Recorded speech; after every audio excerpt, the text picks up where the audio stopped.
네, 반갑습니다. 봄비가 촉촉히 내리네요. 이렇게 또 올려주셔가지고요. 날씨가 그렇게 춥지도 않고, 그 다음에 비가 되게 많이 오는 것도 아니고, 그냥 꾸준히 오는 것 같아요. 그죠? 한국 시장도 꾸준히 올랐으면 좋겠어요. 한꺼번에 올라오는 게 아니라 착착착착 이렇게 꾸준하게 올라오면 좋지 않을까라는 그런 생각을 해보게 됩니다. 자, 이렇게 주식 야학 시간에 들어와 주셔서 감사합니다. 자료는 잘 준비했고요. 제가 잘 설명을 드릴게요. 오늘 이슈로 던져주고 싶은 것들, 이슈로 던져주고 싶은 것 중에서도 핵심적인 그 요소들을 하나씩 보고 넘어가야 돼요. 제일 큰 게 바로 이겁니다. 혈전 논란 아스트라제네카 백신 접종을 재개하겠다라는 거죠. 일단은 정부에서는요, 뭐예요? 젊은 층보다는 중년층 이상의 백신을 접종하는 것을 권유하고 있는 그런 상황이고요. 그래도 접종을 안 하는 것보다는 접종을 하는 게 유리하겠다라고 판단을 한 거죠. 그리고 지금 코로나19 바이러스 확진자 계속적으로 늘어나고 있는 상황이기 때문에 두렵고 힘들고 어려워요.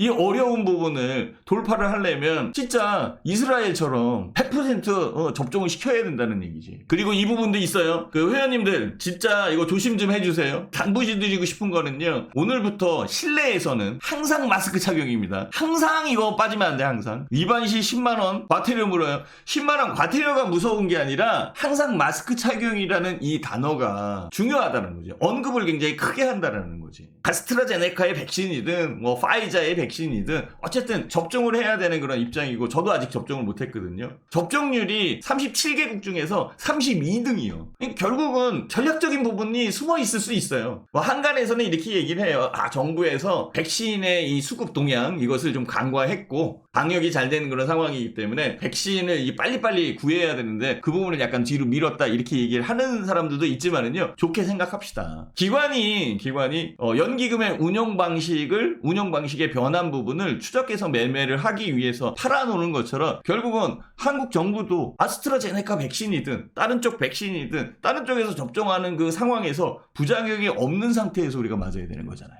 그쵸? 맞아야 되는 거죠. 그리고 다른 나라보다는 훨씬 방역 체계가 잘 돼 있는 상황이니까 그만큼 여유가 있는 상황이니까 백신의 접종 속도가 좀 늦어졌다라고 좋게 이해하는 게 낫겠죠. 사실은 뭐 그게 아니더라도 어차피 벌어져 있는 그런 상황이니까 그렇게 이해를 하는 게 속편하지 않겠나라는 그런 생각을 해요. 제일 중요한 것은 바로 이걸 것 같아요. 혈전 논란 아스트라제네카 백신 접종 재개했다는 것과 방역에 대한 부분이 굉장히 세게 들어온다는 거, 이 부분 잊지 마셔야 돼요. 여기에서 그 서울시장이 바뀌었잖아. 그쵸? 서울시장 바뀌었죠, 그죠? 서울시장이 바뀌면서 뭔가 이게 내세워야 되는 거예요. 기존의 방역체계에 대한 부분에서 내가 서울시장이다라는 이 부분을 어필을 해야 되는 그런 상황이고요. 그래서 이런 식으로 방역에 대한 부분을 했으면 좋겠다라고 언급을 할 수 있는 그런 상황이잖아요. 거기에 유유제약이 오늘 꽤 크게 움직인 그런 상황인데요. SD바이오, 세계 최초 WHO의 신속 진단 키트 승양. 그러니까 진단에 대한 부분을 빨리빨리 해서 자가 검침을 하든 뭐 어떻게든 자가 진단 키트 도입, 이 부분을 적극 검토해달라고 요구를 했고, 요구한 부분에서 그거 잘못됐어 이렇게 얘기할 정부는 아니겠죠, 그죠? 지금은 협업과 협치를 해야 되는 그런 상황이기 때문에 아마도 요쪽 관련되어 있는 그 종목들이 움직이지 않을까라는 생각을 했었는데요. 역시 유유제약이 움직였어요. 유유제약은요, 권리락을 했었거든요. 무상증자의 권리락도 했었던 그런 종목입니다. 그러니 유유제약 에 대한 부분을 알고 투자한, 그리고 정보에 대해서 좀 빠듯하게 생각해 놓은 사람들 같은 경우에는 큰 수익이 났지 않았을까라는 생각을 하게 됩니다. 저도 유유제약을 보고 있었지만은요, 일부 회원님들이 산 거지 제가 전체적으로 매수를 종용하지는 못했어요. 무슨 말인지 아셨죠? 그래도 중요한 것은 오세훈 서울시장이 들어오면서 신속 진단 키트에 대한 부분과 키트 도입 뭐 이런 쪽에 좀 더 드라이브를 걸고 있는 그런 상황이고, 정부도 코로나19 신속 진단 자가검진 키트를 도입하겠다. 요게 키트거든요. 정부가 코로나19의 신속한 진단을 위해서 자가검진 키트 적극적으로 검토하겠다라고 얘기하니까 요 관련되어 있는 종목들이 이슈라는 거예요. 이렇게 시장이 움직이는 그런 상황이기 때문에 첫 번째 이슈로는 코로나19 바이러스를 빼놓을 수 없는 그런 상황일 거고, 거기에 관련되어 있는 종목 계속적으로 찾아야 되는 상황이겠죠. 다른 종목들도 있을 테니까요. 두 번째 이슈는 뭐가 있을까요? 바로 이거죠. LG와 SK이노베이션의 합의. LG 같은 경우에는 뭐 실질적으로 지적 재산권 인정을 받았다라고 볼 수 있는 그런 상황이고요. SK이노베이션 같은 경우는 이제는 투자 확대 할 수 있구나라고 생각을 하는 있었다라는 거죠. 미국에서 싸우고 있었던 그런 상황이고, 그쵸? 미국에서 싸우고 있었던 상황이고, 이 싸움의 발단은요, LG의 인력을 SK가 빼가면서 생긴 거예요. 한마디로. 영업비밀에 대한 침해잖아. 영업비밀에 대한 침해로 법적 판단을 하고 있었던 그런 상황이고, 미국은 LG의 손을 들어줬죠. 왜냐하면 지적 재산권에 관련되어 있는 부분을 아주 강하게 어필을 하고 있는 미국에서 SK의 손을 들어줄 수는 없는 그런 상황일 거예요. 바이든 대통령도 이게 문제였던 거지. SK가 미국에 남아있어야 되는데 지적 재산권에 관련되어 있는 부분을 보기에는 기준에 안 맞는 그런 상황이니까 이 거부권 행사하기도 참 좀 답답한 그런 상황이고, 이때 최태원 회장과 구강모 회장이 회동을 하게 되면서 아마도 합치에 대한 부분이 만들어졌다라는 거죠. 전격적으로 이루어진 겁니다. 지난 일요일 날에.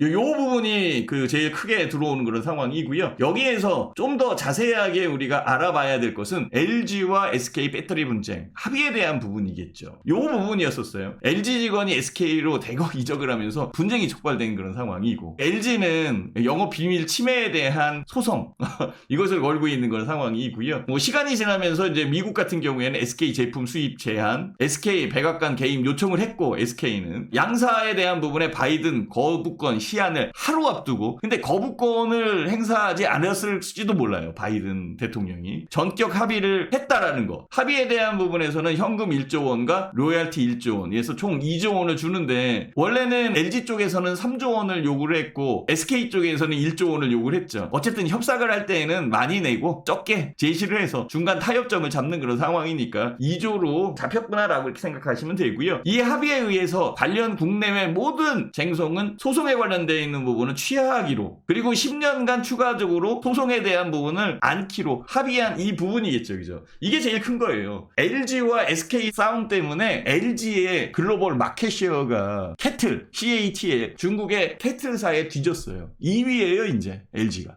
이럴 수가 없는 그런 상황이잖아요. 그리고 미국 내에 배터리 공장이 있잖아요. 배터리 공장이 한국이 잡고 있는 그런 상황인데, 만약에 SK를 없앤다라고 한다면 그 자리를 또 중국이 차지할 수 있는 여건이고, 미국에서는 불편하거든요. 바이든 대통령이 거부권을 행사할 수도 있다라는 이 가능성이 계속적으로 남아 있었던 그런 상황이었는데요. 해결된 부분은 정말 기가 막힌 타협이었지 않느냐라는 그런 생각을 하고 있고, 오늘 오히려 돈을 물어줘야 되는 SK 이노베이션 주가가 더 많이 올라왔잖아요. 그렇죠? 어쨌든 그 여건에서 바이든 대통령의 거부권 행사 앞두고 전격적으로 합의가 이루어졌던 거, 이건 박수를 칠 만한 얘기고요. 실리와 명분 모두 챙겼다라는 거죠. 실리와 명분은 모두 챙겼는데 최대의 승자는 바이든이야. 바이든이 거부한다면은 거부한 부분에서 일자리에 대한 부분, 뭐 여기 일자리 지키고 기후 변화에 대한 핵심 전기차 사업에 대한 부분이 뒤처질 수 있는 부분은 해결했었던 그런 상황이고, 바이든 역시 미국 노동자의 그 자동차 업계 뭐 이런 쪽에 고용이나 이런 쪽을 봐야 되는 그런 상황인데, 결국은 이런 쪽이 다 충족을 하는 그런 여건이었죠. LG가 3조 요구했고 SK가 1조 요구를 했는데, 이 부분에서 중간 금액 2조 합의하는 거는 뻔한 그런 일이고요. 일단은 현금 1조 원과 로열티 1조 원을 합의된 방법으로 지급하겠다. 합의된 방법이죠. 이 합의된 방법에서 LG에너지 쪽에서는 5조 정도를 미국에 투자할 건데요. 여기에서 2조 SK한테 받고 그 다음에 3조만 더 얹어서 공장 더 세운다라고 이렇게 얘기를 하니까,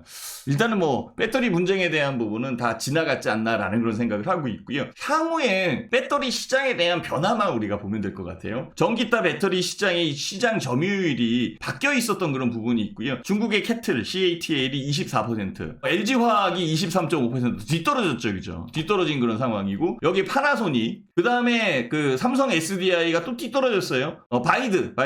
중국의 이쪽이 올라온 그런 상황이고, SK 이노베이션 여기 있고. 지금 보면은요, 뭐가 있어요, 여기에서? 한국 업체, 중국 업체, 일본 업체 하나, 파나소닉 하나. 결국은 한국 업체, 삼성 SDI, SK 이노베이션 3개, 중국의 캐틀, 바이드, 그 다음에 뭐야? 여기 중국. 2차 전지 시장의 각축은 한국과 중국이 지금 잡고 있는 그런 상황이고요. 여기 이제 일본이 좀 껴있는 그런 상황인데, 한국 업체끼리 싸우고 앉아있다라고 한다면 문제가 커지는 그런 상황이잖아요. 그래서 그 국무총리도 나서서 LG와 SK에 대한 합의를 종용했었던 그런 상황이었었고, 잘 해결된 그런 부분이니까 결과적으로는 윈윈할 수 있는 부분과 바이든 대통령의 명분을 세워주는 그런 상황이기 때문에 아마도 한국의 이 배터리 업체가 조금 더 한 단계 발전할 수 있는, 윈윈할 수 있고 승승장구할 수 있는 이 기틀을 마련해 놨지 않을까라는 그런 생각을 해보게 됩니다. 물론 폭스바겐에서 한국 업체에 대한 그 배터리 이 부분보다 중국 업체에 대한 각형 뭐 이런 쪽을 쓰겠다라고 이렇게 얘기를 하고 있었던 그런 상황이었고요. 파나소닉은 원통형이에요. 그 다음에 한국은 이 파우치형이거든요. 형식이 약간 좀 다르지만은요. 어쨌든 뭐 2차 전지는 2차 전지니까 바꾼다라고 이렇게 얘기를 하고 있지만은 다 바꿀 수는 없는 그런 상황일 거고요. 공장을 세워서 2차 전지를 만든다라고 한다면 기술력 부분을 따라오기 굉장히 어렵거든요.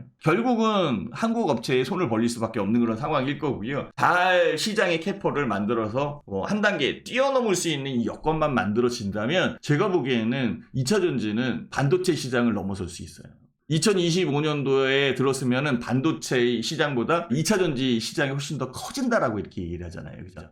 전기차 시장에 대한 부분에서 포스코 케미칼이 오늘 굉장히 많이 올라왔어요. 포스코 케미칼이 16만 9천 원까지 움직인 그런 상황이고요. 이전의 고점이 18만 4,500원이거든요. 지금 16만 9천 원이니까 제가 보기에는 18만 원 이 부분은 뛰어넘지 않을까라는 생각을 해요. 아직까지 시장에 대한 부분이 확대되고 있는 그런 상황이고 음극재, 양극재 관련되어 있는 부분에 양손잡이 포스코 케미칼 이거 놓칠 수 없는 그런 상황이잖아요. 그쵸?